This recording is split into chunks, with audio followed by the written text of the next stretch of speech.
হযরত Jalaluddin Rumi রাহমাতুল্লাহ আলাইহি বলেন, একদিন আল্লাহর নবী মসজিদ নববী শরীফের বাইরে আসরের নামাজের পড়ে বসে আছেন, সাহাবায়ে কেরাম সঙ্গে আছেন। হঠাৎ করে আল্লাহর নবী নজর দিয়ে দেখলেন এক ঝাঁক মৌমাছি নবীর সামনে দিয়ে চলে যাচ্ছে। আল্লাহর নবী মৌমাছির ঝাঁকটাকে ডাক দিলেন, ও মৌমাছি, তোমরা একটু নবীর কদমের মধ্যে আসো।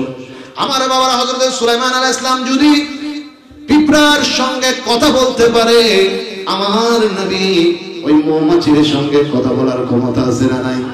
আওয়াজ বড় হবে তো, আছে না নাই? আমার নবীকে ক্ষমতা দেওয়ার মালিক কে? আল্লাহর নবী সুলাইমান আলাইহিস সালামের থেকে আমার নবীর দাম কম নাকি বেশি?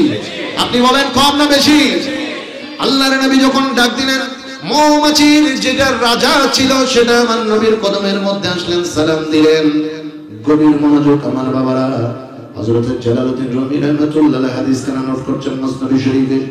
আল্লাহর নবী এবার মৌমাছির রাজাকে জিজ্ঞেস করলেন, মৌমাছির রাজা, যখন তোমরা বিভিন্ন ফুলের উপর বসো রস নেওয়ার জন্য, প্রত্যেকটা ফুলের রস তো মিষ্টি হয় না, এক একটা ফুলের রস এক এক রকম হয়, তবে তোমরা যখন মুখের থেকে সেগুলো বের করো সেটা মিষ্টি মধুতে রূপান্তরিত হয়, কিভাবে হয়? মৌমাছির রাজাটা সেদিন নবীর সঙ্গে কথা বলছে। সাহাবায়ে কেরাম বলেন, ইতিপূর্বে আমরা কোনোদিন মৌমাছির কথাগুলো বুঝতাম না। যেদিন নবীজি আমাদের সামনে কথা বলছেন, আল্লাহর কসম আমরা সাহাবায়ে কেরাম মৌমাছির কথাগুলো বুঝতেছি। আরেকটু বড় করে বলেন না সুবহানাল্লাহ। এবারে মৌমাছির রাজাটা নবীকে ডাক দিয়ে বললেন, ইয়া রাসূলুল্লাহ, আমরা যখন বিভিন্ন ফুলের উপরে গিয়ে বসি, রসগুলাকে মুখের মধ্যে জমা করি, জমা করার পরে আমরা রস নিয়ে ঘরের দিকে রওনা করি। এক একটা ফুলের রস এক এক রকম হয়, কিছু হয় মিষ্টি, কিছু হয় তিতা, কিছু হয় নষ্ট। ইয়া রাসূলুল্লাহ, আমরা যখন ঘরের দিকে যাই, ও মদিনার নবী, আপনারা মানুষরা যারা আছে দুনিয়ার জমিনে, তারা আমাদের একটা বউ শব্দ শুনে, সেটা দুনিয়ার সাধারণ শব্দ নয়।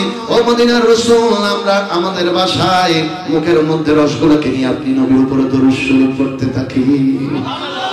ও মদিনার নবী, আমরা যখন দরুদ শরীফ পড়তে পড়তে আমাদের ঘরের মধ্যে গিয়ে পৌঁছাই, ওই রসগুলোকে যখন আমরা ঘরের ভেতরে জমা করি, আপনি রাসূল পাকের দরুদ শরীফের সদকায় আমাদের মুখের মিষ্টি রসগুলা আরো মধুর মতো মিষ্টি হয়ে যায়। আরেকটু মহব্বতে বলেন না সুবহানাল্লাহ। তাহলে বলেন, নবীর দরুদ শরীফের দাম আছে না নাই? মর্যাদা আছে না নাই? এবার বলেন, আশিকের রাসূল আমার যুবক ভাইয়েরা, আমরা নবীর দরুদের পক্ষে না বিপক্ষে? সেই জন্য আশিকে বলে, কেন এত ভালো লাগে আমার নূর নবীর নাম, কেন এত ভালো লাগে আমার নূর নবীর নাম, আরো ভালো লাগে নবীর দরুদ সালাম, আরো ভালো লাগে নবীর সালাম। আল্লাহুম্মা সাল্লি আলা সাইয়্যিদিনা মাদিন, নবীর দরুদ সালাম, নবীর দরুদ। বড় করে বলেন না মারহাবা। সারা দুনিয়া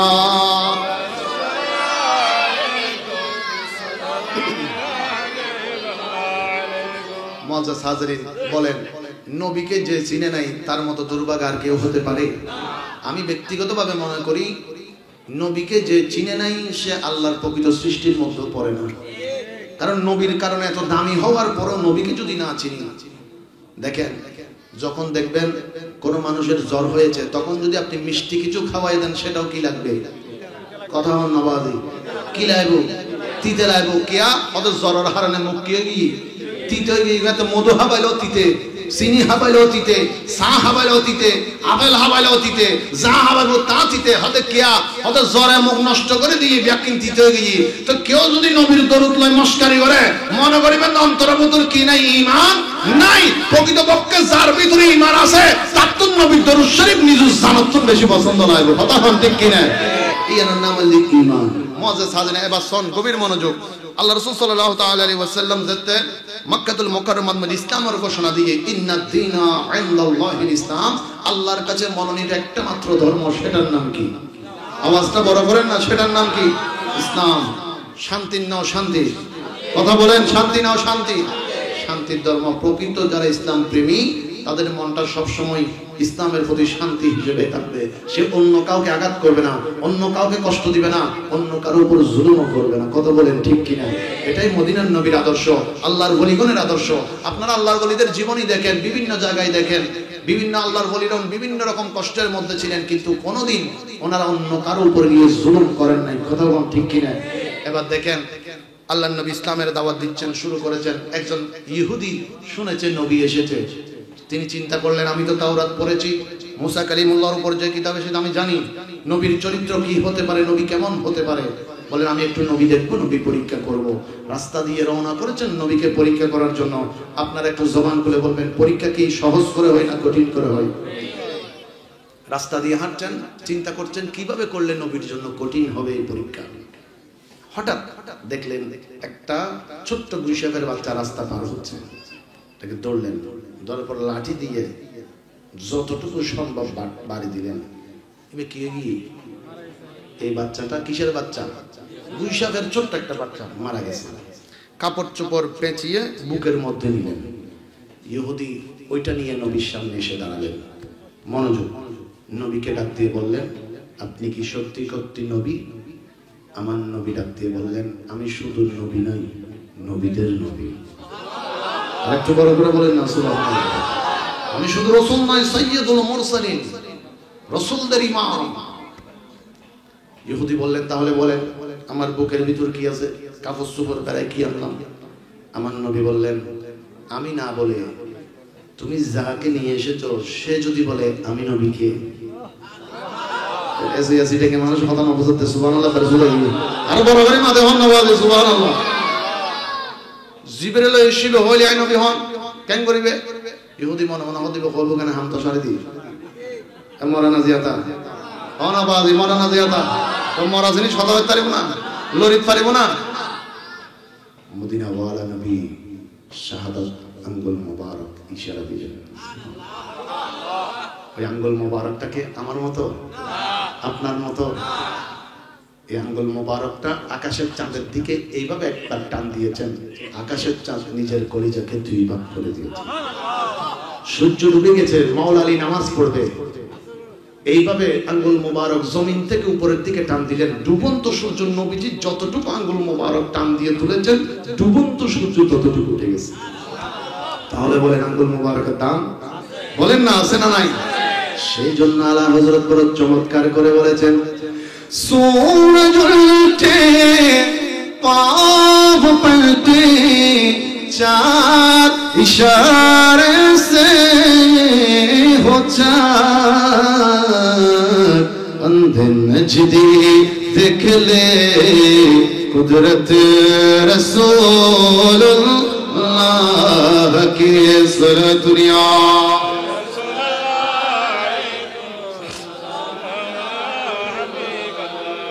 সময় কম, দেখেন গভীর মনোযোগ। নবীজি ইশারা করে ডাক দিয়ে বললেন ইহুদির কলিজার ভেতরের গুইসাপের সন্তান একটু নবীজির পরিচয়টা বলো না। আবাজি এদ্দুর হই এতটুকু নবীজি বলেছেন, মরা গুইসাপের সন্তান বাচ্চাটা হঠাৎ লড়ে উঠেছে।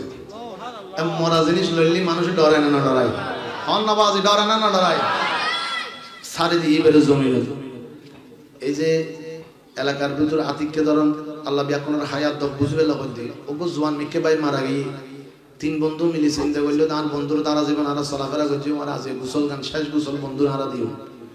এক বন্ধু মারা গিয়ে তিন বন্ধু মিলে গোসল দিত নিয়ে গোসল দিয়ে টাইমত যদি বন্ধু জীবে মারা গিয়ে তার আতর টাঙে একটা লড়ি উড়ে বুঝছো আমার তাতে আজওয়ান ভাই মাতো না দেবে না, না দেবো শুধু দেবো না টেনশনত পড়ে যে বহুদি দৌড়ি আনারা দোয়া বেলেন নি মনে হবো না হবো বাবা দে আল্লাহর নবীর ইশারা করতে দেরি গুয়ামর বাচ্চা বেদন লড়ি উঠি ইহুদি ডরে বেরো জমিন সারে দি। আল্লাহ পাক শুধু সেটাকে জান ফেরত দেয় নাই, গুইসাপের বাচ্চাটাকে আল্লাহর পক্ষ থেকে একটা মানুষের মতো জবানও দেওয়া হয়েছে। ওই গুইসাপের বাচ্চাটা জমিন থেকে মানুষের মতো চিৎকার মেরে বলতে লাগলো ইহুদি কান খুলে শুনে নাও, আমি সাক্ষী দিচ্ছি ইনি হচ্ছেন আল্লাহর শ্রেষ্ঠ নবী এবং রাসূল। সুবহানাল্লাহ। আরেকটু বড় করে বলেন না সুবহানাল্লাহ। বলেন বলেন আমার নবীকে বাদশাহী কে দিয়েছেন? আওয়াজ আরো বড় হবে, কে দিয়েছেন? নূরে মুহাম্মদ সাল্লাল্লাহু আলা তুমি বাদশারে কমলে वाला নূরে মোহাম্মদ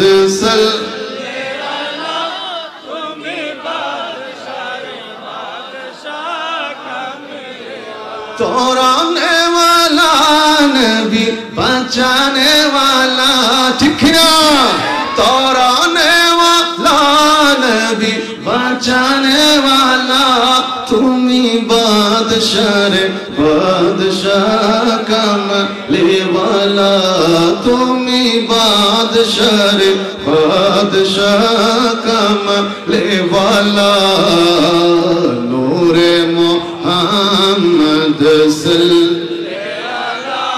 তুমি বাদশাহ বড় করে একবার বলতে হবে মারহাবা সুরাতুল ইয়া রাসূল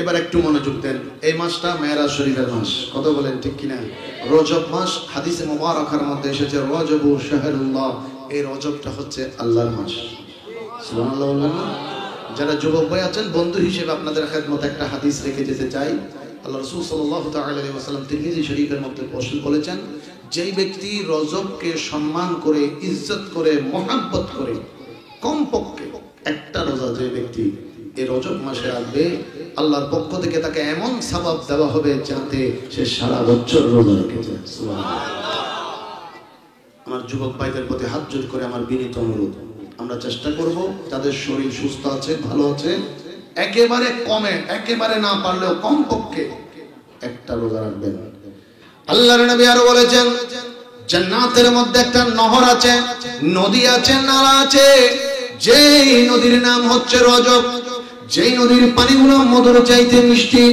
দুধের চাইতে সাদা বরফের চাইতে ঠান্ডা এত সুন্দর একটা নহর সেটার নাম রজব যারা দুনিয়ার জমিনের মধ্যে এই আল্লাহর মাসকে সম্মান করে একটা মাত্র রোজা রাখতে পারবে কাল ওই কিয়ামতের ময়দান পার হয়ে জান্নাতের মধ্যে আল্লাহ পাক রব্বুল আলামিন ওই রজব নামক নহর থেকে তাকে শরবত পান করাবেন সুবহানাল্লাহ আল্লাহর নবী আরো বলেছেন যে ব্যক্তি রজব মাসে 7টা রোজা রাখবে যেই মানুষটা 7টা মাত্র রোজা রাখবে আল্লাহর পক্ষ থেকে তাকে এমন ফজিলত দেওয়া হবে তার জন্য আল্লাহর পক্ষ থেকে 7টা জাহান্নামের দরজা বন্ধ হয়ে যাবে যে ব্যক্তি 8টা রোজা এই মাসের মধ্যে রাখবে আল্লাহর নবী সাল্লাল্লাহু তাআলা আলাইহি ওয়াসাল্লাম বলেন 8টা জান্নাতের দরজা আল্লাহ পাক তার জন্য খুলে দিবেন সুবহানাল্লাহ সুতরাং আল্লাহ পাক এই মাসকে তাজিম করার মহব্বত করার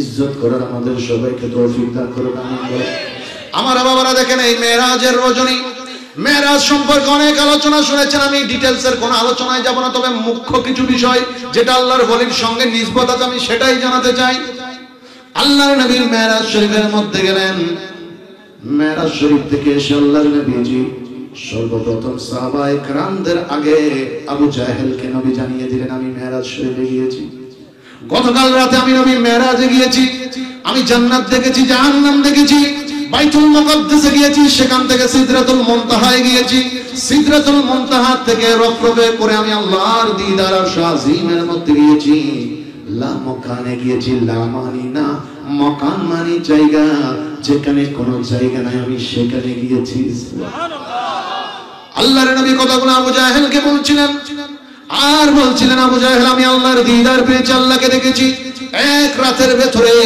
27 বছর দুনিয়ার 27টা বছর পার করে দিয়েছি আবার যখন মেহানির ঘরের মধ্যে এসেছি যে বিছনাটা রেখে গিয়েছিলাম সেটা আসার পরেও সেইভাবে গরম পেয়েছি আর একটু বড় করে বলেন না সুবহানাল্লাহ আবু জাহেল যখন শুনলো এবার আবু জাহেল মনে মনে বললেন আমার নবীর নাম ধরে বলতে লাগলেন এতদিন তো যা বলেছে তা বলেছে শুনেছিলাম তবে আজকে যেটা তিনি বলছেন আল্লাহকে দেখেছেন সেটা তো কোনোদিন কোন সাহাবী মানবে না আবু জাহেল মনে মনে বলছেন সর্বপ্রথম টার্গেট করলেন কাকে গিয়ে বলবে সিদ্দিক আকবরকে গিয়ে বলবে আবু জাহেল সিদ্দিক আকবর আবু বকর সিদ্দিক রাদিয়াল্লাহু তাআলা আনহুর কাছে গেলেন বাজারের মধ্যে গেলেন ডাক দিয়ে বললেন আবু বকর তুমি কি শুনেছো তোমার নবী পাগল হয়ে গেছে তোমার নবী আজকে মনে মন কতগুলি কথা বলছিল, যে শুনেছে সে কেউ বিশ্বাস করে নাই নবীকে পাগল বলেছে। কারণ নবী নাকি এক রাতে 27 বছর পার করে দিয়েছে। আবু জাহেল, আবু বকর, তুমি আর দেরি করিও না, ওই পাগল নবীর সঙ্গে তুমি তাকিও না, নবীকে ভুলে যাও, নবীকে ছেড়ে দাও। আবু বকর সিদ্দিক ডাক দিয়ে বললেন, আবু জাহেল, তুমি কি সত্যি সত্যি যা বলছো আমার নবীর জুবান মোবারকে শুনেছো? আবু জাহেল বললেন, আমি অবশ্যই আল্লাহর নবী, তোমাদের নবী আমাদের সামনে কথাগুলো বলছিলেন, আমার কান দিয়ে শুনেছি, নবীর জবানে বলেছেন, আমি শুনেছি। সিদ্দিক আকবর এবার আল্লাহর কসম করে ডাক দিয়ে বললেন, এ আবু জাহেল, আমার নবী যদি বলে থাকে, ওয়াল্লাহি আল্লাহর কসম, আমার নবী সত্যি সত্যি বলেছে। যেটা আমি আপনাকে বুঝে যাচ্ছি সেটা বলে, এবার সেটা শুনেন। মুআজ্জাজ হাজরিন, সিদ্দিক আকবর চাইলে একবারের জন্য প্রশ্ন করতে পারেন, আবু জাহেল, তোমার কথাগুলো আমি বিশ্বাস করি না, আমি নবীর থেকে শুনবো। এই কথাটা তিনি বলতে পারতেন। এখন তো আমরা অনেক মানুষ দেখি, আমরা যখন নবীর একটা শান বলি, সাথে সাথে বলে কোন হাদিসে আছে, কোন ফারায় আছে, কোন কিতাবে আছে। বাবা, কিতাবের নাম বললে তখনও মানে না, মানার আগে বলে যে কোন কিতাব আছে, কোথায় আছে, সেটা আছে, সব জিজ্ঞেস করে।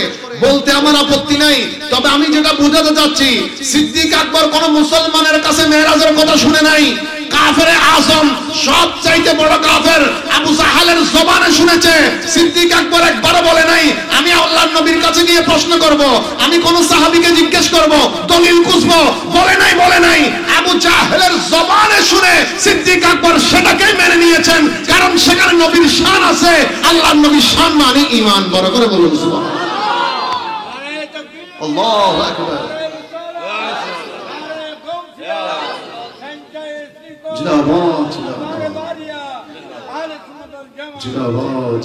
সেজন্য আশেক বড় চমৎকার করে বলে, মেরাজে যাই আল্লাহর হাবিব নবী কমলে ওয়ালা, ইয়া রাসূলুল্লাহ ইয়া হাবিবাল্লাহ, ইয়া রাসূলুল্লাহ। সিদরাতুল মুনতাহা চড়ি রফ রফে হলেন সাওয়ারি, পিছে পিছে ফির ঝিলানি আগে কমলে ওয়ালা, ইয়া রাসূলুল্লাহ ইয়া হাবিবাল্লাহ, ইয়া রাসূলুল্লাহ ইয়া হাবিবাল্লাহ। বড় করে ডাক মারে হনসাই মারহাবা। সুতরাং নবীর শান উন্মত্তর আগদি দলিল নত হয়, উনার নবীর মুহাব্বত হয় বন্ধে, ইয়ার নাম ঈমান। এর ফরাইতে দলিল। সিদ্দিক আকবর একবার আল্লাহ দলিল নত হয়, নবী মেরাজত গেই না, ন যায়, ইয়া রাসূলুল্লাহ অনেক গেইন না, জালি ফামান কি নত হয়, নত হয়, ওদের নবীজত তো হই গেন, সত্য হই। সুবহানাল্লাহ। ইয়া বজার গারা দেইতে হদে আজ 1400 বছর ফরাই না হদে, ওদের নবী গুমত গেই রে, সুবহানাল্লাহ। এ জারগো শেষ নাই আওয়াজই গুমত গই দে, হন্ডে গই, কেনে গই, কোরআনের ইবের অত ইয়ান উয়ান ন ইয়ান তোরা সুন্নি জিয়ান হইতে লাগু ইয়ান ন আজ আওয়াজ ব্যাখ্যা বাদ দে। একা হতা হ নবীর নিয়ে হনে হনে মাতন হনসা হনে নিয়ে হন আল্লাহ নিতালে আল্লাহর ক্ষমতা আছে না নিবে। ইন্নাল্লাহু আলা কুল্লি শাইইন, তো তুমি যদি আল্লাহর মানি তাহলে আল্লাহ নিবের ক্ষমতা, তাহলে তো তুই বিশ্বাস করো না। নবীর শান তো আছে আছে, এন্ড আল্লাহর শানও জড়িত। তুমি যদি হদে নবী জান না পারে তাহলে বুঝা যাবে আল্লাহ তো নিবের ক্ষমতা নাই। আল্লাহ আর আজতে অনজ্ঞ আত্মীয় স্বজন কেউ বুঝি পেলা হইতে উগ্র বাইয়ের বাপ মা মারা গিয়ে, আম্মা জান ইন্তেকাল করছি, বাইকর মন খারাপ, 40 দিন পারে গিয়ে, 2 মাস পারে গিয়ে, আরেক বন্ধু ডাক দেহ ধরো তোর মন গান খারাপ, আমি তো দেখি খারাপ লাভ, চল তোর একখানা হনিমিককে যে বেড়াইলি মন গান হয়তো ভালো হইব, কক্সবাজার লই যাবে, এক বন্ধু আরেক বন্ধুর বেড়াইতে লই যার মন বালা করি বেলাই, মার্কেটর লই যার, বিভিন্ন জায়গাত লই যার, কিনলে উদ্দেশ্য দিয়ে মন বালা করন। তো আল্লাহর মাহবুব নবীজির নুরানি বিবি আরা মুমিনাতুল মা উম্মাহাতুল মুমিনিন মা খাদিজাতুল কুবরা রাদিয়াল্লাহু তাআলা আনহা ইন্তেকাল করলেন, মাওলা আলীর আব্বাজান ইন্তেকাল করলেন, রাসূল পাকের চাচা। নবীর মনটা বড় খারাপ। মালিক আল্লাহ ডাক দিয়ে বলছেন, ইয়া রাসূলুল্লাহ, দুনিয়ার কোন মানুষের মন খারাপ হলে আরেক বন্ধু তাকে দুনিয়ার বাজারে নিয়ে যায়, দুনিয়ার মার্কেটে নিয়ে যায়, দুনিয়ার কোন জায়গায় বেড়াতে নিয়ে যায়। আজকে আমি আল্লাহর বন্ধুর যখন মন খারাপ, আমি দুনিয়ার কোন জায়গায় নিব না, লামকানে বেড়াতে নিয়ে আসবো। সুবহানাল্লাহ, আল্লাহু আকবার।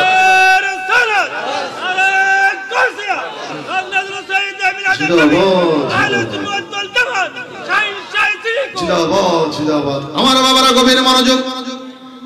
আল্লাহ পাক রব্বুল আলামিন যখন জিবরাইল আমিনকে বানালেন, সৃষ্টি করলেন, জিবরাইল আলাইহিস সালাম খেয়াল করে দেখলেন ওনার সমস্ত শরীরের মধ্যে ওনার দুইটা ঠোঁট আল্লাহ পাক রব্বুল আলামিন বেশি ঠান্ডা করে বানিয়েছেন, ওনার ঠোঁটগুলোকে বড় ঠান্ডা বানিয়েছেন। জিবরাইল আমিন জিজ্ঞেস করলেন, ডাক দিয়ে বললেন, আয় আল্লাহ, আমার পুরো শরীরের মধ্যে কোনো অঙ্গ তো এত ঠান্ডা নয়, কিন্তু আমার ঠোঁট কেন এত ঠান্ডা? আল্লাহ পাক রব্বুল আলামিন ডাক দিয়ে বললেন, জিবরাইল, এই প্রশ্নের উত্তর আজকে দিব না, যেদিন সময় হবে তুমি সেদিন উত্তর পাবে। এবার আল্লাহ পাক রব্বুল আলামিন তার মাহবুব নবীজি উম্মে হানির ঘরের মধ্যে, রাসূলের চাচাতো বোনের ঘরের মধ্যে, মক্কা শরীফের মধ্যে আল্লাহর নবী আরাম করছিলেন। আল্লাহ পাক ডাক দিয়ে বললেন, জিবরাইল, মক্কাতুল মুকাররমায় উম্মে হানির ঘরের মধ্যে নবী আরাম করছে, সেখানে চলে যাও, সেখান থেকে নবীজিকে মেরাজের জন্য নিয়ে আসো। সুবহানাল্লাহ। জিবরাইল আমিন উম্মে হানির ঘরের ছাদটাকে ফাঁক করলেন, সরাসরি জিবরাইল আলাইহিস সালাম উম্মে হানির ঘরের ভেতরে ঢুকলেন, যে ঘরের ভেতরে আল্লাহর নবীজি শুয়ে আছেন। আমার নবীর চোখ মোবারক বন্ধ। আসলে বাবারে, আমার নবীর চোখ মোবারক বন্ধ থাকলেও নবী দেখে কি দেখে না? নবীজির শান বর্ণনার জন্য আল্লাহর নবী বিভিন্ন সময় নূরানি অনেকগুলো চরিত্র মোবারক নবীজি দেখিয়েছেন। এবার জিবরাইল আলাইহিস সালাম ডাক দিয়ে বললেন, আল্লাহ, আপনি নবীকে, আপনার নবীকে মেরাজের জন্য মেহমান বানাতে পাঠিয়েছেন, দুলহা বানাতে পাঠিয়েছেন, কিন্তু আপনার রাসূল তো চোখ মোবারক বন্ধ করে আছে। ইয়া রাব্বে কাবা, রব্বে করিম, এখন আপনার নবীকে আমি কেমনে ডাকবো? যদি ডাকতে যাই নবীর ঘুম ভেঙে গেলে তো বেয়াদবি হতে পারে, আমি জিবরাইলের ফেরেশতাদের সরদার ক্যান্সেল হতে পারে। আল্লাহ যেহেতু আপনি পাঠিয়েছেন, আপনি আমাকে একটু জানিয়ে দেন কি আদব দিয়ে নবীকে ডাকবো, কিভাবে ডাকলে বেয়াদবি হবে না। আল্লাহ পাক ডাক দিয়ে বললেন, জিবরাইল, তোমার কি মনে আছে তুমি একটা প্রশ্ন করেছিলে, ইয়া রাব্বে কাবা, আমার ঠোঁটগুলোকে এত ঠান্ডা করে কেন বানিয়েছেন? ও জিবরাইল, প্রশ্নের উত্তরটা সেদিন দিইনি, তবে আজকে সময় এসেছে সেই উত্তর দেওয়ার জন্য। জিবরাইল, তোমার ঠোঁটটাকে যেই কারণে ঠান্ডা করে বানিয়েছে, ও জিবরাইল, তুমি আজকে দেরি করিও না, নবীজির চোখ মোবারক বন্ধ, নবী তো ঘুমাচ্ছেন, আরাম করছেন। ও জিবরাইল, তোমার শীতল ঠান্ডা ঠোঁট দিয়ে কব্বিল কদমাই হে, আমার নবীর কদমের মধ্যে একটা চুমা লাগাইয়া দাও। আমার নবীর কদমের মধ্যে যদি তোমার ঠান্ডা ঠান্ডা ঠোঁট লাগে, আমার নবীর চোখ মোবারক খুলবে। জিবরাইল দেরি করে নাই, আল্লাহর হুকুম পাওয়া মাত্র ঠান্ডা ঠোঁট দিয়ে আল্লাহর নবীর কদম মোবারকের মধ্যে চুমু দিয়ে দিলে। আরেকটু বড় করে বলেন সুবহানাল্লাহ। বাবারে, আমরা যারা আহলে সুন্নাত ওয়াল জামাত অনুসরণ করি, মানি, বিশ্বাস করি, আমরা আল্লাহর ওলিদের মাজারে গেলে নিজের ঠোঁটটাকে লাগাই দিই। কত বলে ঠিক কিনা? আমরা ঠোঁটটাকে লাগাই, কারণ আল্লাহর ওলিদের মাজারের সাথে আমাদের ঠোঁট লাগলে অপবিত্র ঠোঁটটা আল্লাহ পবিত্র করে দিবে। কথা বলেন না ঠিক কিনা? তো ওলিদের মাজারে গিয়ে ওলিদের হাত মোবারকে, ওলিদের কদম মোবারকে, পীর মুর্শিদের কদম মোবারকে চুমু দেওয়া, এটা শিরক নয়, বরং এটা জিবরাইল আলাইহিস সালামের সুন্নাত, যেটা তিনি আমার নবীকে করেছেন। সুবহানাল্লাহ, বড় করে বলেন না। আওয়াজ একটু দিয়ে না চুমু দিলি এটা শিরক আছে না? নামাজের নিয়ত করে সুন্দর করে যাই না, সোজা মারি সুবহান রাব্বিল আলা হয়ে ডাক মারলিয়া না শিরক, সেজদা মারলিয়া না শিরক হয় না? ওলির কদম যায় চুমু দিয়ে, উজুর কলার হাত ধরে চুমু দিয়ে কিনলে জবান গান যেন দামি হয়ে যাবে। সুবহানাল্লাহ, আরেকটু বড় করে বলেন না সুবহানাল্লাহ। আল্লাহর নবীর জবান মোবারক, আল্লাহর নবীর সঙ্গে যে ঠোঁটটা লাগে সেটা কালো হোক, দামি হয়ে যায়। আপনারা জানেন হযরতে বেলাল হাবশী রাদিয়াল্লাহু তাআলা কালো ছিলেন, কিন্তু নবীর মহব্বতের মধ্যে পড়ে তোমার জবানটাকে পুড়িয়ে ফেলেছেন। কথা বলেন ঠিক কিনা? ইসলাম কবুল করার পরে হযরতে বেলাল শুধু নবী নবী করতেন। উমাইয়া বিন খালদ যার ঘরের মধ্যে তিনি কর্মচারী ছিলেন, উমাইয়া ওনার জিহ্বা মোবারকটাকে ধরে বললেন, বেলাল, যেই মুখ দিয়ে তুমি বারবার নবী নবী করো, আল্লাহ আল্লাহ করো, এই জিহ্বাটা আমি রাখবো না, পুড়িয়ে সাইকার করে দিব, শেষ করে দিব, নষ্ট করে দিব। হযরতে বেলাল রাদিয়াল্লাহু তাআলা জিহ্বা মোবারকটাকে টেনে ধরে ওই উমাইয়া বিন খালদ মানুষের দ্বারা গরম গরম কয়লা মুখের মধ্যে হযরতে বেলালের জিহ্বা মোবারক পুড়ে গেলেন। হযরতে বেলালকে এবার কাফের ডাক দিয়ে বললেন, বেলাল, এখনো সময় আছে, তোমার জিহ্বা পুড়ে দিয়েছি, এখন তুমি আর আল্লাহ এবং নবীর নাম নিতে পারবে না। বেলাল সময় আছে আল্লাহ এবং নবীকে ভুলে যাও। বেলাল ডাক দিয়ে বলে আমার জিহ্বাটা মাত্র সামান্য আংশিক পুড়ে দিয়েছো, আমি বেলালকে যদি আপাদ মস্তক পা থেকে মাথা পর্যন্ত পুড়িয়ে দাও, জ্বালিয়ে দাও, ছাই বানিয়ে ফেলো, আল্লাহর কসম করে বলি আমি বেলালের ছাইয়ের বুলার থেকেও আওয়াজ বের হবে আল্লাহ এবং নবীর নামের আওয়াজ। আরেকটু বড় করে সুবহানাল্লাহ বলেন ইয়া রাসূলুল্লাহ। হযরতে বেলাল নবীর মহব্বতে করে জিহ্বা পুড়িয়ে দিয়েছেন, মুখ মুবারক পুড়িয়ে ফেলেছেন। সেই জন্য বেলালকে যখন হযরতে আবু বকর সিদ্দিক রাদিয়াল্লাহু তাআলা মুক্ত করে দিলেন, আল্লাহর নবী ডেকে দিয়ে বলেছেন বেলাল রে, যে জবানটা আল্লাহ এবং নবীর মহব্বতে পুড়ে গিয়েছে আমি রাসূল সেই জবানকে দামি বানাইয়া দিব। বেলাল রে, আজকে থেকে আমি মদিনার নবী ঘোষণা দিলাম, ইসলামের প্রথম মুয়াজ্জিন আমি মদিনার রাসূল তোমাকে বানাইয়া দিলাম। সেজন্য নবীজি হাদিসে পাকের মধ্যে বলেছেন কিয়ামত পর্যন্ত যারা আযান দিবে, মসজিদে আযান দিবে, যারা মুয়াজ্জিন হবে তারা কাল কিয়ামতের ময়দানে মুয়াজ্জিনদেরকে ধরে ধরে হযরতে বেলাল হাবশী জান্নাতে নিয়ে যাবে। হযরতে বেলাল রাদিয়াল্লাহু তাআলা আনহু জিহ্বা পুড়ে যাওয়ার কারণে নবীর নাম শুদ্ধ করে নিতে পারতেন না, আশহাদু বলতে পারতেন না, তিনি বলতেন আশহাদু, আশহাদু বলতে পারতেন না, সাধু বলতেন, সিনকে সিন বলতেন। জবান পুড়ে যাওয়ার কারণে এবার আরবের মানুষ তো, মক্কাবাসী তো আরবি বুঝে, তারা প্রশংসা না করে তারা দুর্নাম করতে লাগলো, বেলাল আযান শুদ্ধ দিতে পারে না। নবীর কানে যখন আওয়াজ গিয়েছেন, আল্লাহর নবী একদিন ডাক দিয়ে বললেন বেলাল কালকের ফজরের আযানটা তুমি দিও না। হযরত বেলাল ডাক দিয়ে বললেন ইয়া রাসূলুল্লাহ, আমি বেলাল তো আযান দিতে না পারলে মরে যাব, আমি বেলাল তো আযানকে বড় ভালোবাসি। ও নবী, আযানের মধ্যে আল্লাহ এবং নবীর নামটা আমার বড় পছন্দের, আমার বড় ভালো লাগে। মানুষদেরকে আযান দিয়ে নামাজের দিকে ডাকতে আমি বেলালের বড় আনন্দ লাগে। আল্লাহর নবী বললেন বেলাল রে, মানুষ বড় দুর্নাম করছে, তুমি আযান দিও না, এক ওয়াক্ত আযান তুমি দিও না বেলাল, আমি নবী হিকমত অবলম্বন করছি।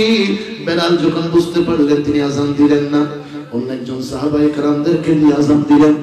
ফজর হচ্ছে না, ফজর আসছে না, সূরা সাদিক যাচ্ছে না, আল্লাহর নবী অপেক্ষায় রইলেন, নামাজের অপেক্ষায়। অনেক কম সময় পার হয়ে গেল, সময়ের কোনো তারতম্য নাই, সময় স্তব্ধ হয়ে গেছে। জিবরাইল আমিন আসলেন, ইয়া রাসূলুল্লাহ হযরত বেলাল যে আযান দেয় নাই কেন?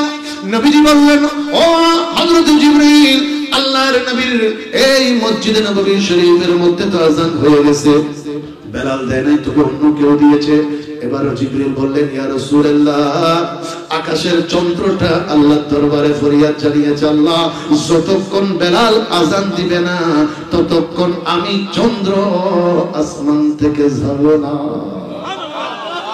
ইয়া রাসূলুল্লাহ, সূর্য আল্লাহর দরবারে ফরিয়াদ করে বলেছেন আল্লাহ যতক্ষণ বেলালের আযান শুনব না ততক্ষণ আমি সূর্য ওই আসমানের মধ্যে উঠব না।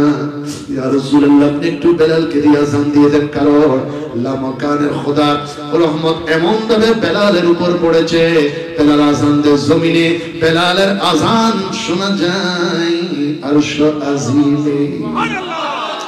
আল্লাহর নবী বললেন বেলাল তুমি আযান দাও, আযান দিলেন, ফজর হলেন, নামাজ হয়ে গেল।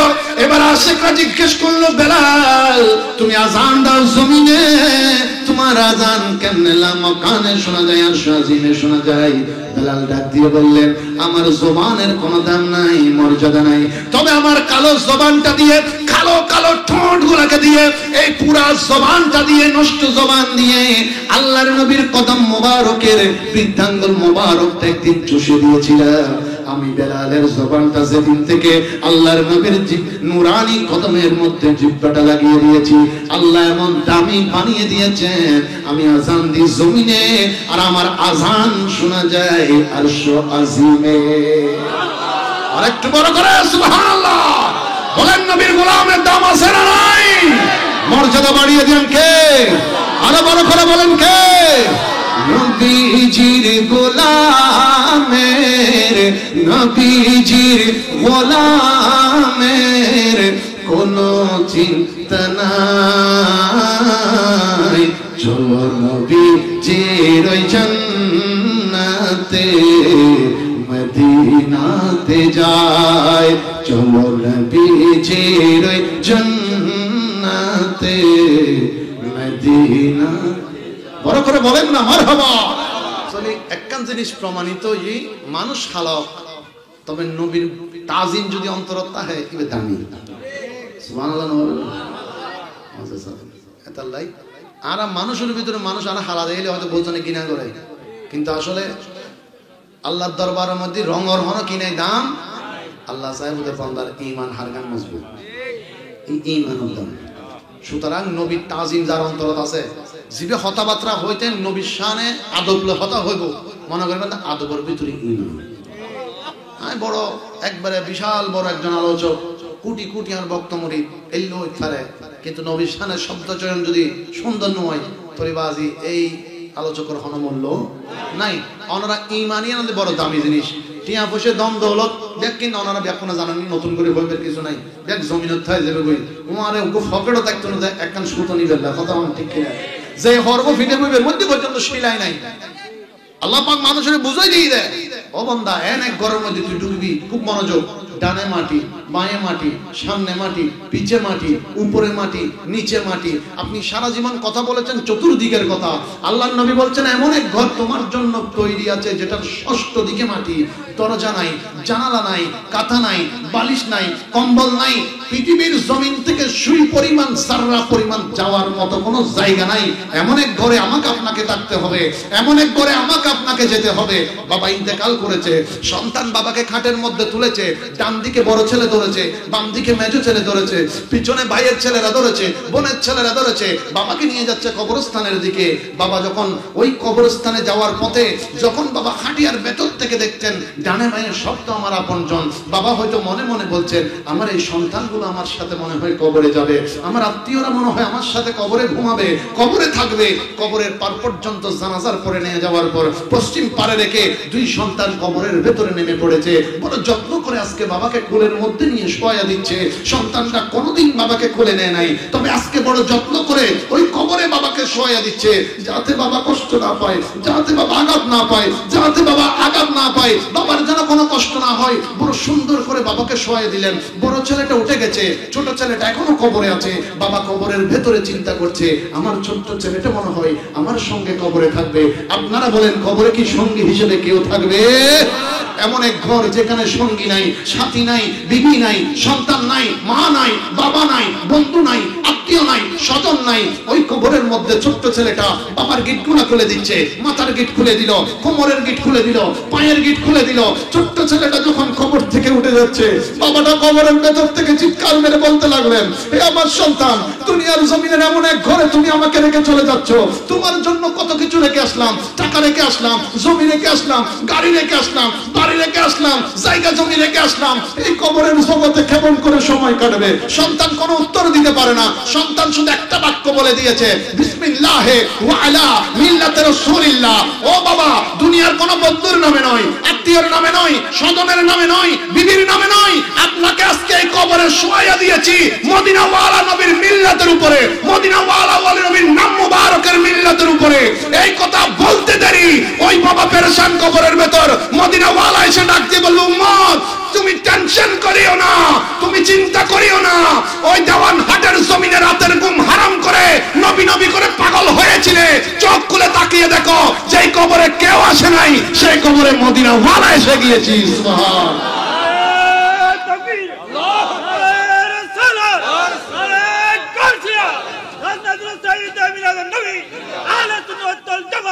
বলেন বলেন বলেন জিন্দাবাদ জিন্দাবাদ। আওয়াজ দিয়ে বলবেন আমরা কবরে নবী চাই কিনা? বাবা যারা নবীকে কবরে চাই আওয়াজ বড় হবে, কবরে নবী চাই কিনা? ডান হাত তুলে বলেন কবরে নবী চাই কিনা? হাসরে নবী চাই কিনা? মিজানে নবী চাই কিনা? ফুলসিরাতেও আশিকদের নবীর দরকার আছে না নাই? ইয়া রাসূলুল্লাহ ইয়া হাবিবাল্লাহ ইয়া রাসূলুল্লাহ আমার মতের নিদান কালে আসিবেন নবীজি আমার শিয়রে দেখিব আপনাকে আপন নয়নে ইয়া রাসূল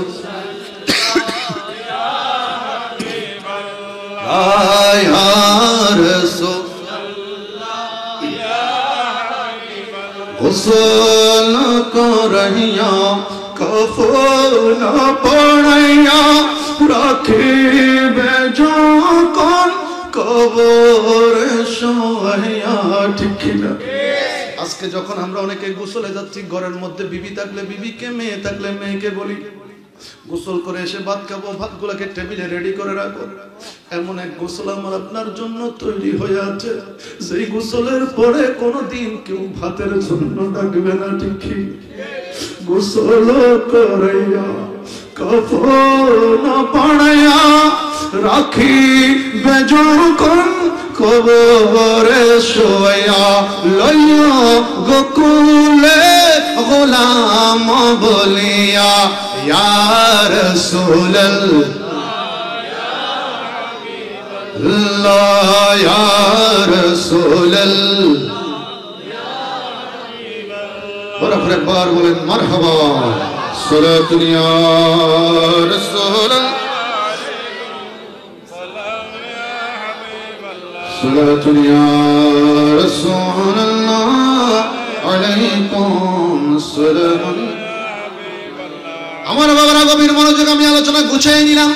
তবে ঈমান কি জিনিস, ঈমান কাকে বলে, নবীর মহব্বত কাকে বলে, যার মধ্যে নবীর মহব্বত বেশি তার কিন্তু পরীক্ষা বেশি। কথা বলে ঠিক কিনা? মানুষ কিন্তু যারা চোর হয় তারা কিন্তু ভাঙা চোরা করে চুরি করতে ঢুকে না। যার ঘর ফিটফাট, যার ঘরের মধ্যে সৌন্দর্য আছে, মানুষ বিদেশি দেখে, বড় টাকাওয়ালা পয়সাওয়ালা দেখে কিন্তু চুরি করতে ঢুকে, কারণ তার ঘরে ঢুকলে কিছুটা লাভবান হওয়া যাবে। দুনিয়ার সাধারণ সুরেটা চিন্তা করেন।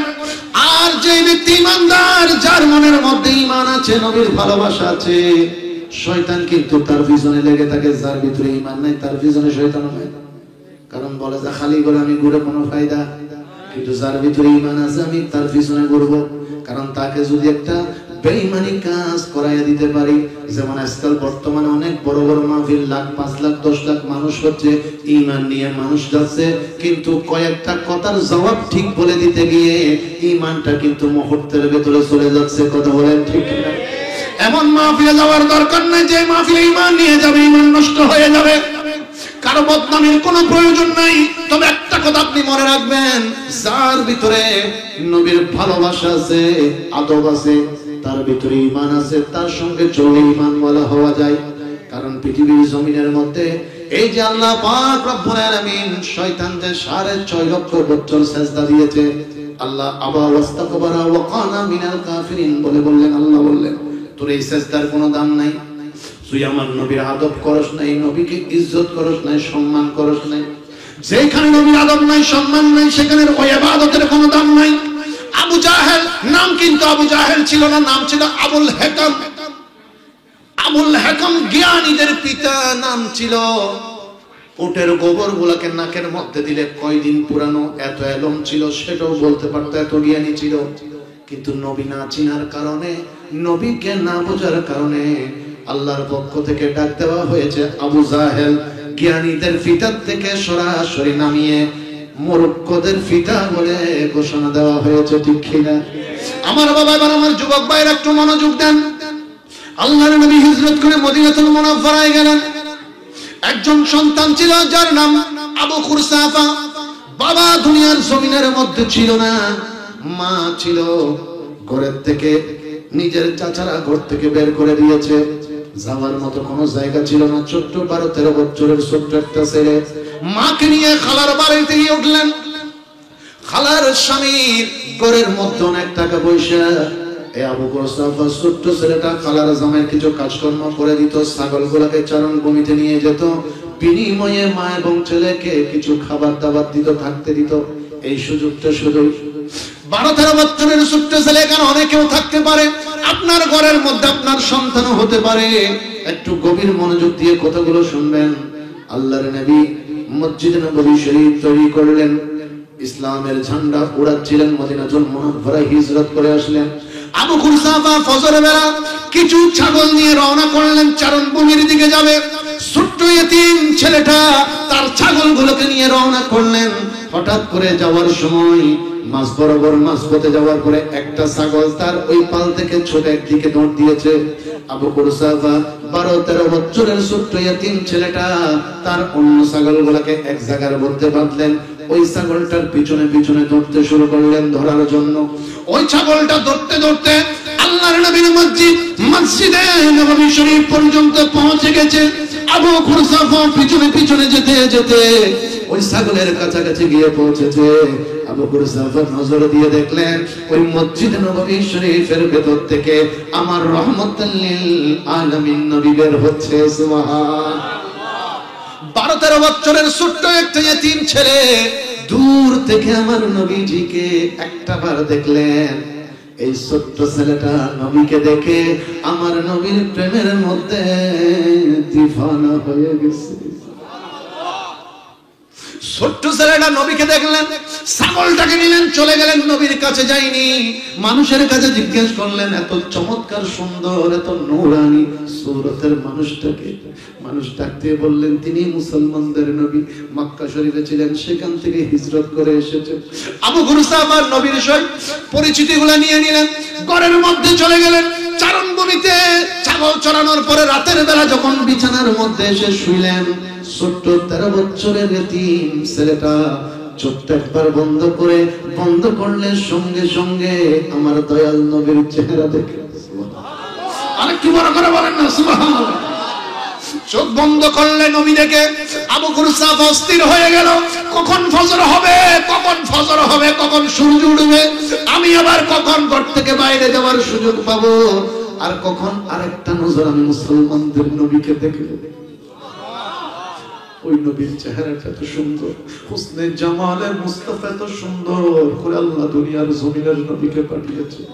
হযরতে মায়েশা সিদ্দিকা রাদিয়াল্লাহু তাআলা আনহা তিরমিজি শরীফের হাদিসের মধ্যে বলেছেন, মিশরের মেয়েরা মহিলারা ওই ইউসুফ আলাইহিস সালামকে দেখে হাতের আঙ্গুলগুলো কেটে ফেলেছে।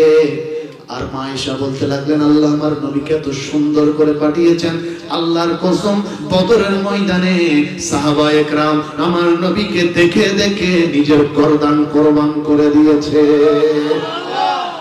বিন্দু মাত্র কষ্ট হয় নাই, বিন্দু মাত্র কষ্ট হয় নাই, এত সুন্দর করে আল্লাহর নবীকে পাঠিয়েছেন। সেজন্য মা হালিমাতুস সাদিয়া বলেন, আমি যখন 17 দিন বয়সে ওই ছোট্ট শিশু নবীকে প্রথম কোলের মধ্যে নিলাম দুধ পান করানোর জন্য, আল্লাহর কসম আমি 3 বার নবীর চেহারার দিকে দেখলাম, আর 3 বার আকাশের চাঁদের দিকে দেখলাম। আল্লাহর কসম রে বান্দা তোমাদের জানিয়ে দিচ্ছি, আমি হালিমাতুস সাদিয়া ঘোষণা দিলাম ওই আকাশের চাঁদের চাইতে আমার কোলের শিশু নবীটারও বেশি সুন্দর। আরো বড় করে সুবহানাল্লাহ। এত সুন্দর করে আল্লাহ আমার নবীকে দুনিয়ার জমিনে পাঠিয়েছে। সেজন্য জিবরাইল হযরত আজরাইল আলাইহিস সালামের সাথে নবীর ওয়াদা হয়েছে। আজরাইল যখন নবী মুস্তাফা সাল্লাল্লাহু তাআলা আলাইহি ওয়াসাল্লামের নূরানি দরবারে আসলেন, ইয়া রাসূলুল্লাহ আল্লাহ পাঠিয়েছেন আপনি নবীর ইজাজত থাকলে আপনার শরীর মোবারকে হাত দেওয়ার জন্য। নবী বললেন আজরাইল ইজাজত দিলাম। আজরাইল আলাইহিস সালাম আল্লাহ রাসূল সাল্লাল্লাহু আলাইহি ওয়াসাল্লামের নূরানি বুক মোবারকে হাত রাখলেন। নবী জিজ্ঞেস করলেন আজরাইল কি রেখেছ? ইয়া রাসূলুল্লাহ শুধুমাত্র ডান হাত মোবারকের কিছু অংশ। আল্লাহর নবী বললেন আজরাইল মনে তো হচ্ছে না শুধু হাত রেখেছ, মনে হচ্ছে উহুদের পাহাড় যেন নবীর বুক মোবারকে উঠে গেছে। আমার দয়াল নবীর নূরানি চোখ মোবারকের পানিগুলো ছাড়লেন। জিবরাইল বললেন আজরাইল বললেন ইয়া রাসূলুল্লাহ আপনার যদি কষ্ট হয় আমি সামনের দিকে যাব না, ইজাজত নাই। আমার নবী বললেন আজরাইল আমার কষ্ট হচ্ছে না, তুমি একটু আমাকে বলো আমার উম্মতকে কি কষ্ট দেওয়া হয়।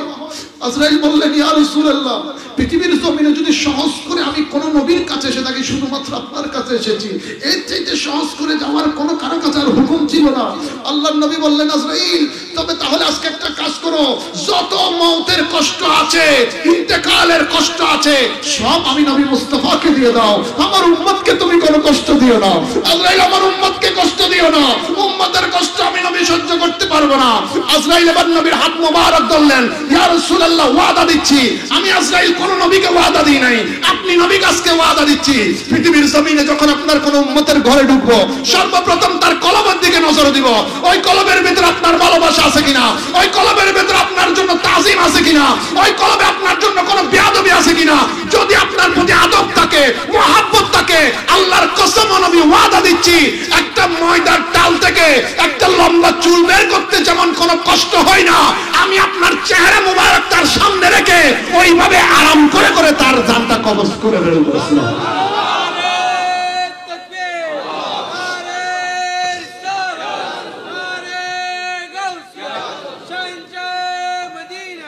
তাহলে মৌতের যন্ত্রণা থেকে বাঁচতে গেলেও নবীর আদব লাগবে, নবীর প্রতি প্রেম লাগবে, ভালোবাসা থাকবে। একটা কথা মনে রাখবেন, যার মধ্যে ভালোবাসা আছে তার মধ্যে বেয়াদবি নেই। শব্দ চয়নগুলো বড় সুন্দর হতে হবে। নবীর বেলা এটা কোরআনের ফয়সালা। নবীর সামনে কেমনে বসবে, আল্লাহ পাক জিবরাইল আলাইহিস সালামকে মানুষের সুরত দিয়ে আল্লাহর নবী সাহাবীদেরকে শিক্ষা দিয়েছেন। সুবহানাল্লাহ বলবেন। যাই হোক বাবা, আমি সেদিকে যাচ্ছি না, গভীর মনোযোগ। আবু কুরসাফা এইভাবে প্রত্যেক দিন রাতে ঘুম হয় না, কখন ফজর হবে বসে থাকে। ফজর হলে সে তার ছাগলগুলোকে নিয়ে নবীর কাছে যায় না, দূর থেকে খেজুরের গাছের পিছন থেকে নবীকে দেখতে থাকে। আরেকটু বড় করে বলেন না সুবহানাল্লাহ। 13 বছরের এতিম ছেলেটা নবী নবী করে পাগল হয়ে যাচ্ছে। এবার একদিন হঠাৎ আবু কুরসাফা রাতের বেলা বিছানার মধ্যে ঘুমানোর জন্য গেলেন। কানের মধ্যে আওয়াজ শুনতে লাগলেন, ঘরের ভেতরে তার খালার স্বামী, যিনি তার মামা, ওই খালার স্বামী ঘরের ভেতরে কাকে যেন বুঝিয়ে বুঝিয়ে আমার রাহমাতুল লিল আলামিন নূর নবীর নাম ধরে ধরে গালি দিচ্ছে। আবু কুরসাফা 13 বছরের ছোট্ট ছেলেটা সহ্য করতে পারেনি, লাঠি হাতের মধ্যে নিয়ে খালার জামাইয়ের সামনে এসে দাঁড়িয়ে গেলেন, বললেন, মামা খবরদার খবরদার, ওই রাহমাতুল লিল আলামিন নবীর শানে আরেকটা কথা চলবে না। ওই নবীর বিপক্ষে আরেকটা যদি গাল তোমার মুখ থেকে বের হয়, আল্লাহর কসম আমার লাঠি দিয়ে আমি তোমার মাথাটাকে 2 ভাগ করে দিব। সুবহানাল্লাহ। তার খালার স্বামী অবাক হয়ে গেলেন, ডাক দিয়ে বললেন, আবু কুরসাফা, ছোট্ট ছেলে, এখনো তুমি এতিম, কেউ আশ্রয় দেয় নাই, আমি তোমাকে আমার ঘরের মধ্যে রেখেছি, তোমার মাকেও রেখেছি, 2 জনকে খাওয়াই আবার থাকতেও দিয়েছি। আমার ঘরে থেকে আমি যেই নবীকে পছন্দ করি না, তুমি কেমনে ওই নবীর পক্ষে নিলে? আবু কুরসাফা, তুমি কি কলমা পড়েছো? আবু কুরসাফা বলেন, না না, আমি এখনো কলমা পড়িনি, তবে প্রত্যেক দিন আমি যদি ওই নবীর চেহারাটা না দেখি আমার মনটা শান্তি হয় না। প্রত্যেক দিন নবী দেখতে চলে যাই, তবে কলমা পড়ি। আবু কুরসাফা, খবরদার, শেষবারের মতো মানা করে দিলাম, কালকে থেকে আর ওই নবীকে দেখতে যাবে না, ওই নবীর সঙ্গে কোনো সম্পর্ক করবে না, যদি করো আমার ঘর থেকে তোমাকে বের করে দিব। আবু কুরসাফা এবার চোখের পানিগুলো ছেড়ে দিয়ে ডাক দিয়ে বললেন, মামা, শুধু আপনার ঘর থেকে নয়, সারা দুনিয়ার জমিন থেকেও যদি বের করে দেন আপত্তি নাই, তারপরও আমার মন থেকে ওই রহমতের নবীকে ভুলবো না। আবু কুরসাফার খালার জামাই ওনার মামা এবার তার মাকে ডাক দিলেন। আবু কুরসাফার মাকে ডাক দিলেন, ও আমার বোন, তুমি একটু তোমার সন্তানকে নিষেধ করে দিও, তোমার সন্তান নাকি মুহাম্মাদের প্রেমে পড়েছে, ওই নবীকে ভালোবাসতে শুরু করেছে, এখনো কলেমা পড়ে নাই, তাই এখনো সময় বাকি আছে, তোমার ওই সন্তানেরকে হেফাজত করো। গভীর রাত হয়ে গেল, আবু কুরসাফা ঘুমানোর বিছানার মধ্যে শুয়ে আছেন, আর নবীর চেহারা মুবারক তার চোখের মধ্যে ভেসে উঠেছে। এবার মা জননী গেলেন, ছোট্ট ছেলে 13 বছরের ছোট্ট ইতিম ছেলেটাকে মা বুকের মধ্যে নিলেন, নেওয়ার পরে মাথার মধ্যে হাত বুলাইয়া দিচ্ছে আর ডাক দিয়ে বলছে, আমার কলিজার টুকরা আবু কুরসাফা, তুই ছাড়া যে আমি মায়ের দুনিয়া তার কেউ নাই, আমি মা ছাড়া তোর তো দুনিয়া তার কেউ নাই, বাবা হারা এতিম ছেলে, ঘর থেকে মানুষ বের করে দিয়েছে, একমাত্র আশ্রয়ের জায়গা এখানে পেয়েছি, আমি মা তোকে একটু অনুরোধ করি, ওই নবীকে ভুলে যা, ওই নবীকে ছেড়ে দে, ওই নবীর কাছে আর কাছে যাইস না। আবু কুরসাফা মায়ের হাতটা ধরে বললেন, মা, তুমি যদি বলো আমি সারা দুনিয়াটা ছেড়ে দিতে রাজি, তবে ওই মদিনার নবীকে ছাড়তে পারবো না। আরেকটু বড় করে বল, আল্লাহু আকবার, ইয়া রাসূলুল্লাহ, ইয়া রাসূলুল্লাহ। মা, আমি দুনিয়ার সব ছাড়বো, নবী ছাড়তে পারবো না, নবী বলতে পারবো না। এবার আবু কুরসাফার মা একটা পয়েন্ট দিলেন, আমার সন্তান, আমি মা জননী নিজেকে এক পাল্লাই দিলাম, তোর ওই রহমতের নবীকে অন্য পাল্লাই দিলাম। দুইটা থেকে একটা নিতে হবে। মাকে নিলে আর কোনদিন নবীর কাছে যেতে পারবি না। আর যদি নবীকে গ্রহণ করিস তাহলে কালকে থেকে আমাকে আর মা ডাকতে পারবে। ছোট্ট 13 বছরের এতিম ছেলে, যেখানে তার বাবা নাই, বাবা হারা একমাত্র মায়ের সন্তান আবু বকর সাফা বাবাকে হারিয়ে ফেলেছে। এবার এমন পয়েন্ট মা জননী দিয়েছে, ওই পয়েন্ট যদি নবীকে নিতে যায় মাও হারাবে। আবু বকর সাফা তারপরেও একবার চিন্তা করে নাই। আবু বকর সাফা মাকে ভয়ে বললেন, মা আজকে যদি আপনি নিজেকে এক পাল্লাই দিয়ে অন্য পাল্লাই পৃথিবীর সব ধন সম্পদ রাখতেন, আমি পৃথিবীর সব ধন সম্পদ গুলোকে ফেলে দিতাম, ছুঁড়ে মারতাম, আপনি মাকে গ্রহণ করে নিতেন। তবে আজকে আপনি আপনার ওই বিপক্ষে এমন একজন নবীকে রেখেছেন, যেই নবীর প্রেমের মধ্যে আপনার সন্তান দিওয়ানা। ও মা, শুধু আপনার মতো একজন মা নয়, অসংখ্য মা যদি এক পাল্লার মধ্যে রাখা হয়, মাগো আমি এমন মহব্বত ওই নবীকে করে ফেলেছি, মাকে ছাড়তে রাজি, ওই নবীকে ছাড়তে পারবো না। বলেন না সুবহানাল্লাহ। এবার আবু বকর সাফার মা মাথা নত করে ফেললেন। তবে আবু বকর সাফা মায়ের চোখের কোণার মধ্যে যখন পানি দেখলেন, ছোট্ট ছেলেটা সহ্য করতে পারলেন না। মাকে এবার হাত ধরে একবার বললেন, মা তোমার এই ছোট্ট এতিম ছেলেটা ওই নবীকে শুধু একবার দেখে এত পাগল হয়ে গেছে, মা গো আমি অনুরোধ করব আগামীকাল তুমিও একবার ওই নবীকে দেখে আসো।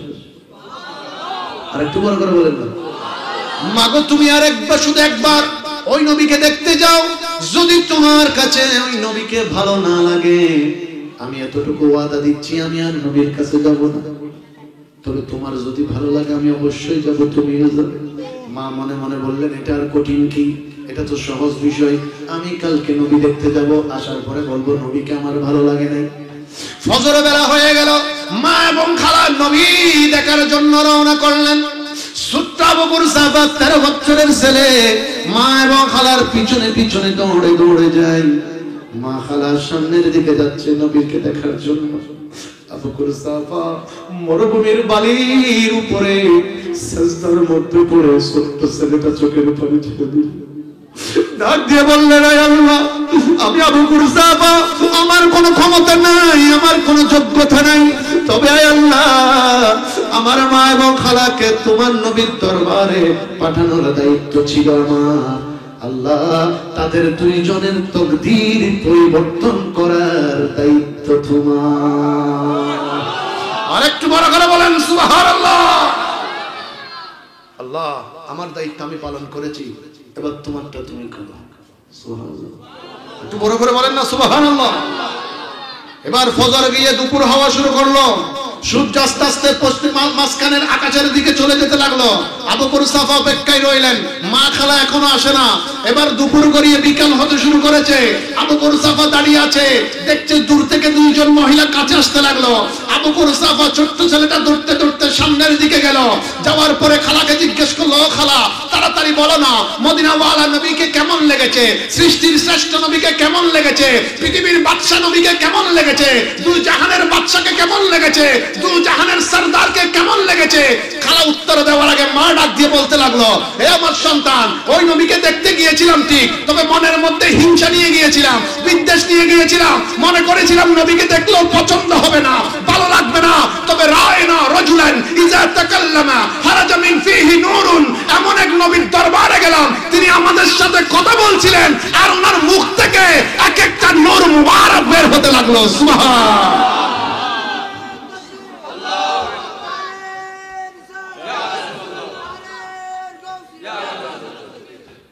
হাজরিন, এই নূর মুবারক দিয়ে নবীকে দুনিয়ায় পাঠিয়েছেন কে?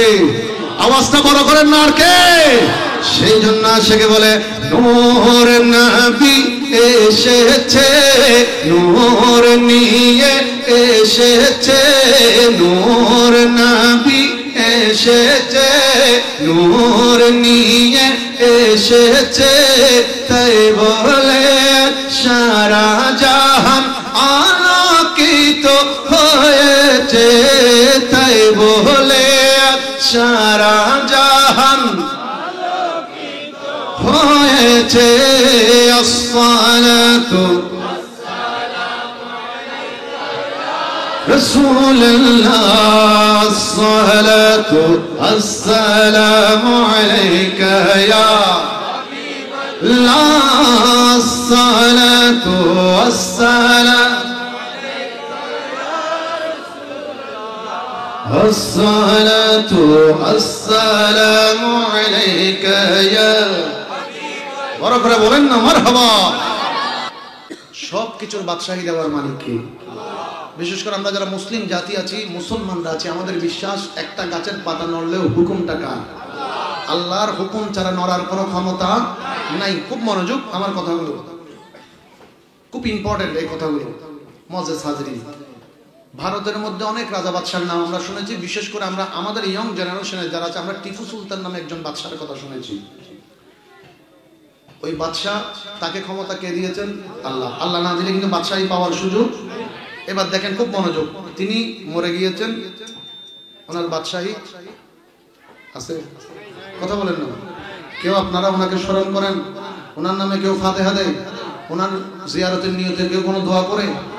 অথচ বাদশাহীটা আল্লাহ থেকে পেয়েছেন। মারা যাওয়ার সাথে সাথে আল্লাহ বাদশাহী তুলে নিয়েছেন। খুব মনোযোগ। এবার আসেন খাজা মাকিনুল মিল্লাত ওয়াদ দ্বীন, হুজুর হযরত খাজা গরিব নওয়াজ চলে গিয়েছেন, 813 বছর হয়ে গেছে। এখনো মানুষ স্মরণ করে কি করে না? কথা বলেন, দোয়া করে কি করে না? ফাতিহা করে কি করে না? কেন কেন? বলে যে দুনিয়ার বাদশাহী এটাও আল্লাহ দিয়েছেন, তবে আল্লাহ সরাসরি বান্দাকে যেটা দেন ওটা সরাসরি আবার নিয়ে যান। টিপু সুলতানের মতো বাদশাদেরকে আল্লাহ ক্ষমতা দিয়েছেন, আবার সরাসরি সেটা উঠাই নিয়েছেন। কিন্তু মুঈনুল মিল্লাত ওয়াদ দ্বীন হযরত খাজা গরিব নওয়াজকে যে ক্ষমতা দিয়েছেন এটাও আল্লাহ দিয়েছেন, তবে এটা সরাসরি নয়, এটা মদিনা ওয়ালাকে উসিলা করে মাধ্যম করে দিয়েছে। আল্লাহ যেটা ওলির মাধ্যমে, নবীর মাধ্যমে বান্দাকে দেয়, এটা আর কোনোদিন ফেরত নেয় না।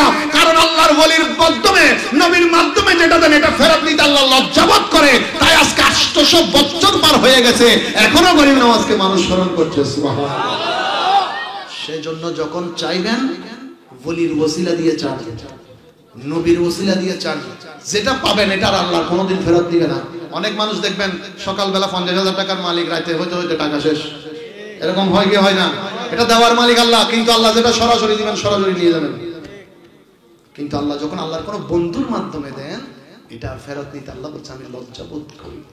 সুতরাং আল্লাহ পাক রব্বুল আলামিন আমাদেরকে আল্লাহর ওলিগণের অনুসরণে চলার তৌফিক দান করুন। বুখারী শরীফের মধ্যে একটা হাদিস আছে যেটা 4 বার এসেছে। কয়বার? 4 বার। আল্লাহ পাক রব্বুল আলামিন এই কথাগুলো দিয়ে শেষ করছি। আল্লাহ পাক রব্বুল ইজ্জত আল্লাহ নবী হাদিসে মুবারাকার মধ্যে বলছেন, যখন আল্লাহ পাক কোন বান্দাকে, দুনিয়ার কোন বান্দাকে ভালোবাসেন, নাদা জিবরিল, আল্লাহ পাক জিবরাইল আলাইহিস সালামকে ডাক দেন, তিনি আসেন। তখন আল্লাহ ডাক দিয়ে বললেন, জিবরাইল ইন্নাল্লাহা ইউহিব্বু ফুলানান, আমি আল্লাহ ওই দুনিয়ার ওই মানুষটাকে, ওই ওলিটাকে ভালোবাসি। যেমন হযরতে মীর শাহ আউলিয়া রাহমাতুল্লাহ আলাইহিকে ভালোবাসি, মীর সৈয়দ শাহ রাহমাতুল্লাহ আলাইহিকে ভালোবাসি আমি আল্লাহ। এটা বোঝার জন্য আমি সহজ করছি। মাশাআল্লাহ, সুবহানাল্লাহ, আলহামদুলিল্লাহ। আমি এই ওলিকে ভালোবাসি। জিবরাইল বলেন, আল্লাহ এখন আমি কি করব? জিবরাইল তুমিও ভালোবাসতে শুরু করে দাও। এটা বুখারী শরীফে কয়বার এসেছে বলছি? 4 বার। 4 বার, একবার দুইবার, 4 বার এসেছে একই হাদিস। খুব মনোযোগ। জিবরাইল আলাইহিস সালাম বলেন, আল্লাহ আপনি যখন ভালোবাসেন আমিও ভালোবাসতে শুরু করেছি। সুবহানাল্লাহ বলেন। আল্লাহ বললেন এখনো শেষ হয়নি, কি করতে হবে? আল্লাহ বললেন, জিবরাইল আসমানের যত ফেরেশতা আছে তাদেরকে জানাইয়া দাও আমি মীর সৈয়দ শাহ রাহমাতুল্লাহ আলাইহিকে ভালোবাসি, তুমিও ভালোবাসো, আসমানের ফেরেশতারাও যেন ভালোবাসতে শুরু করে। জিবরাইল আলাইহিস সালাম আসমানের ফেরেশতাদেরকে জানিয়ে দিলেন, আল্লাহ পাক ওই ব্যক্তিকে, ওই আল্লাহর বান্দাকে মহব্বত করেন, ওলিকে, বন্ধুকে মহব্বত করেন, তুমিও করো। ফেরেশতারাও ভালোবাসতে শুরু করে। আল্লাহ আমি বলে দিয়েছি। আল্লাহ বলেন এখনো শেষ হয়নি, এখন কি হবে? বলে জমিনে যারা আছে তাদেরকেও জানিয়ে দাও। জমিনের ফেরেশতাদেরকে জানানো হয়। আল্লাহ বলেন জমিনে যারা মুমিন, ঈমানদার, মুত্তাকি, যাদের অন্তরে ঈমান আছে তাদের ভিতরেও এই ওলির মহব্বত পয়দা করে দাও। আল্লাহর নবীর এই হাদিস দ্বারা কি বোঝা যায়? দুনিয়াতে যদি কোনো ওলিকে কোনো মানুষ ভালোবাসে, এটা আমার মানুষের দ্বারা হয় নাই, এটা আল্লাহর পক্ষ থেকে এসেছে। যার অন্তরে ঈমান আছে সেই ওলিকে মহব্বত অবশ্যই করবে। সুবহানাল্লাহ। সুতরাং আল্লাহ পাক ফয়সালা করে দিলেন, মানুষদেরকে এটাই বুঝিয়ে দিলেন, এটাই জানিয়ে দিলেন, আমি আল্লাহ পাক এটাই জানিয়ে দিলাম, দুনিয়ার মানুষ কোন ওলিকে বন্ধুকে ভালোবাসুক আর না বাসুক, আমি আল্লাহ ভালোবাসি। আসমানের জিবরিল ভালোবাসে, আসমানের ফেরেশতারা ভালোবাসে, জমিনের ফেরেশতারা ভালোবাসে, মুমিন মুত্তাকিরাও ভালোবাসে। সুবহানাল্লাহ। সুতরাং আল্লাহ পাক আমাদের ওলি ওয়ালা হওয়া তৌফিক দান করুন। আমি এই কথাটা বারবার বলি, প্রত্যেক জায়গায় চেষ্টা করি বলার, আমরা নবীকে চাই, তবে ওলিকে বাদ দিয়ে নয়। আমরা ওলির মাধ্যমে নবী চাই, নবীর মাধ্যমে আল্লাহকে চাই। সুবহানাল্লাহ। শেষ একটা আপনাদের খেদমতে ওয়াকিয়া রাখবো, এটা দ্বারা আপনি বুঝে নেবেন ওলি কি, ওলির সাথে সোহবতে থাকলে লাভটা কি, আমার আপনার লস আছে না লাভ আছে, এটা একটু জানার দরকার। কথা বলেন ঠিক কিনা? আমার বাবারা গভীর মনোযোগ, শেষ করে দিচ্ছি, 2 মিনিটে শেষ হবে। হযরতে মালিক বিন দিনার রাহমাতুল্লাহ আলাইহি নামে আল্লাহর একজন ওলি ছিলেন, যিনি এত বড় জবরদস্ত আল্লাহর ওলি। মালিক বিন দিনার রাহমাতুল্লাহি তাআলা আলাইহি, ওনার সঙ্গে একজন খ্রিস্টানের সঙ্গে তর্ক বিতর্ক হচ্ছিল।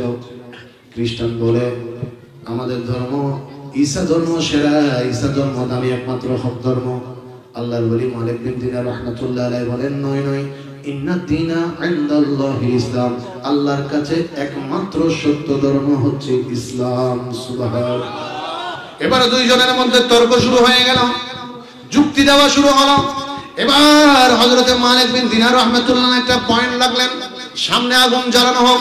আগুন জ্বালানো হলো, বললেন দুইজনের হাত আগুনের ভেতরে দিব, খ্রিস্টান পাদ্রীর হাত আগুনের মধ্যে দিব, আমি মালিক বিন দিনারের হাত আগুনের ভেতরে দিব। দুইজনের মধ্যে যার হাত পড়ে যাবে তার ধর্ম নাই, তার ধর্ম শেষ। আর যার হাতটা পড়বে না তার ধর্মটা সবচেয়ে দামি। সুবহানাল্লাহ। আপনারা বলেন কোন ধর্ম সেরা?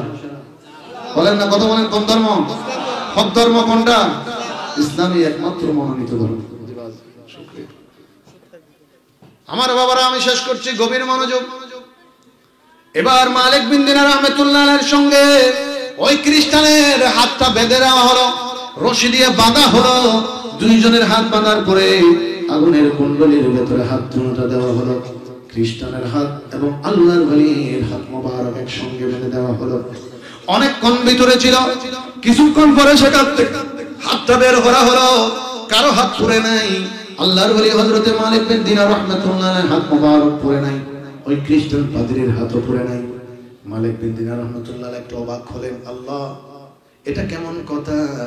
কারণ আমি জানি আমার ধর্ম ইসলাম সত্য, আর খ্রিস্টান ধর্ম বাতিল না হোক। আল্লাহ যদি আমার হাত পড়বে না এটা তো আমার বিশ্বাস ছিল, তবে খ্রিস্টানের হাতটা না পড়ার কারণ কি? আল্লাহ দরবার থেকে ইলহাম আসতে শুরু করলেন, এ মালিক বিন দিনার, আমি কেমনে তার হাতটা পুড়াই, কেমনে আগুন তার হাতটা পুড়াবে? সে আগুনের ভেতরে যখন হাত দিয়েছে, তোমার হাতের সঙ্গে লেগে তো হাত দিয়েছে। আল্লাহর বন্ধুর সঙ্গে যখন হাতটা মিলাইয়া আগুনের ভেতরে দিয়েছে, আগুন ওই মানুষটাকে তাজিম করে নাই। আল্লাহর ওলি বন্ধু মালিক বিন দিনারের হাতের জন্য ওই মানুষকে ইজ্জত করেছে। এবার জুদা করে দাও। মালিক বিন দিনার রাহমাতুল্লাহ বললেন, জুদা করে হাত দাও, আমি আমারটা দিলাম, কিছুক্ষণ পরে আবার তুমি তোমারটা দাও।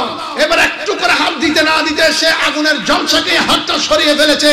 মালিক বিন দিনার বলতে লাগলেন, হে দুনিয়ার আল্লাহর বান্দা, তুমি এখনো সময় আছে, আল্লাহকে বিশ্বাস করো। এখন ইতিপূর্বে তোমার হাত পড়ে নাই, একমাত্র আমি মালিক বিন দিনারের হাত মোবারকের সঙ্গে লাগার কারণে। সুতরাং যখন তুমি জুদা করে হাত দিয়েছো, তোমার হাত আগুনে জ্বলছে দিয়েছে। তার মানে বোঝা যায়, যারা ওলির সাথে সম্পর্ক রেখে দিবে, জাহান্নামের আগুন তাদেরকে স্পর্শ করতে পারবে না। সুবহানাল্লাহ। সুতরাং হক আল্লাহর ওলিদের দরবারে যাওয়ার, হক আল্লাহর ওলিদের সাথে সম্পর্ক রাখার আমাদের তৌফিক দান করুন। আয়া হতা হতে যাচ্ছে একখান কেউ বড় ছোট ন, যারা মুরব্বী বাজি করা সিদারার ফুয়ার মতো, জোয়ান ভাই কলার বন্ধুর মতো, এত একখান হতা হচ্ছে নাকি এই দেওয়ান হাডল জমিন উত্তন এত গুণ আসে কখন গভীর রাতে ডাক দিতে, এই ডাকিবের সোনার মদিনার দয়াল নবী ওনারা নুনে বড় করে হনা ওনারা নুনে ক্ষমতা হনে দিই। এবার তৈরি ব্যাকুনি মিলি একসাথে দুয়াত তুলি সবাই মিলে, নারে তাকবীর, নারে রিসালাত, নারে গাউসিয়া, জশ্ন ঈদ মিলাদ মিলাদুন নবী শানশায়ে শ্রীকোট বড় করে বলেন মারহাবা আমার মনের ঘরে রেখেছি যারে দো জাহানের